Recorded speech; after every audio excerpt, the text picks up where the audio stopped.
Weather Center Live. Thanks for joining us today. I'm meteorologist Chris Warren. And I'm meteorologist Jen Carfagno. We've had dangerous and deadly flooding, and it's still the story today, as was once Tropical Storm Bill continues to dump rain across the central part of the country. And we've been dealing with Bill for quite a while, too. We're going to take you back here earlier to last weekend, last Saturday, and take a look at, some very heavy rain in the Yucatan Peninsula, Cancun, very heavy rain, and then we saw it blow up into our tropical storm, again, making landfall near Matagorda Island here in Texas. And then, and this was on Tuesday, and then we saw the rain begin, and it lasted for days here, 2 days in parts of Texas. Really, there's still some showers out there today, but tremendous rain. We saw the moisture from it continue to dump across parts of Oklahoma. Now the moisture and the spin still associated, what is still a tropical depression, is still out there into parts of Arkansas and Missouri. All right, so let's talk about how much rain has fallen. Anywhere widespread inches of rain, 2 to 3 inches of rain, but anywhere from 5 to 8, if not even a foot plus of rain down here to the south and of Houston, south and west of Houston, northern Texas, Oklahoma, and right along that Red River border, we saw 8 to 12 inches of rain. Some spots got a foot plus, and now we're going to be tracking the moisture on the move as well into parts of the Missouri Valley and eventually into the Ohio Valley. All right, so let's see where it is today. Let's go.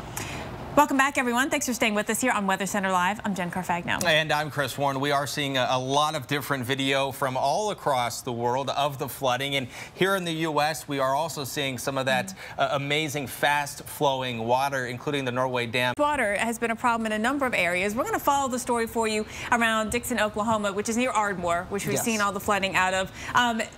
The Ouachita River went up very quickly, and now it's staying up right through the weekend, Michael. Yeah, it peaked at about 40, just a little above this, 48.7 feet, coming down, but slow to come down. And that's sort of the concern here, Jen, at least for me in the short term, are those rivers. Dixon is over where you are, and the sun is out, the rain is gone, but the rivers are still rising, especially downstream in parts of northern Texas and southeastern Oklahoma. Well, and it's a concern because, the sun is out, people think the risk is over, but that high water is going to remain a concern right through the weekend. Absolutely. Yeah. Noticing the rivers coming up here in southern Missouri, too. The James River, for one. Yeah, the Arkansas River, too, but even into Missouri, you're right. So this is, the river flooding is going to be across the central part of the United States.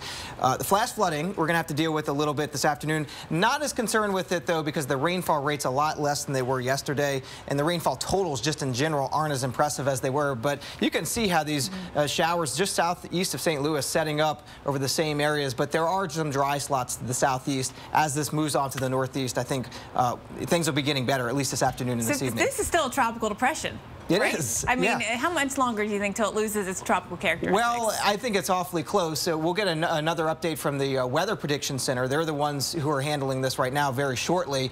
So we'll see if they're still calling this a tropical depression.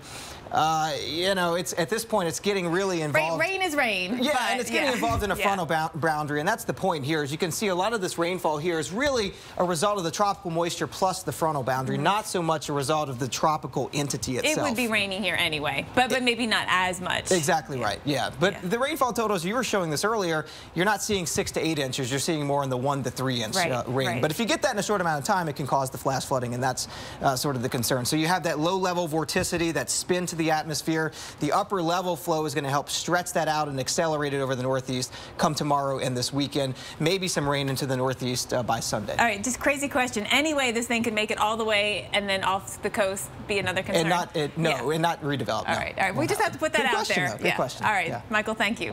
Chris, it's a dry heat, right?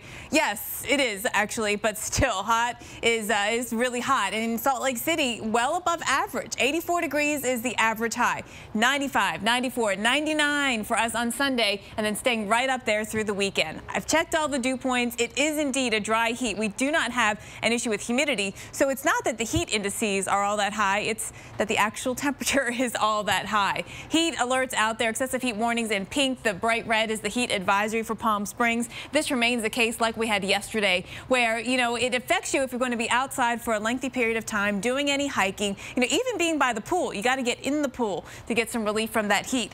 Big ridge of high pressure out there is going to be the story right through the weekend and building a bit back towards Southern California. This is going to keep our temperatures 5 to 15 degrees above average and getting close to record levels again as we get right through the weekend. Chris.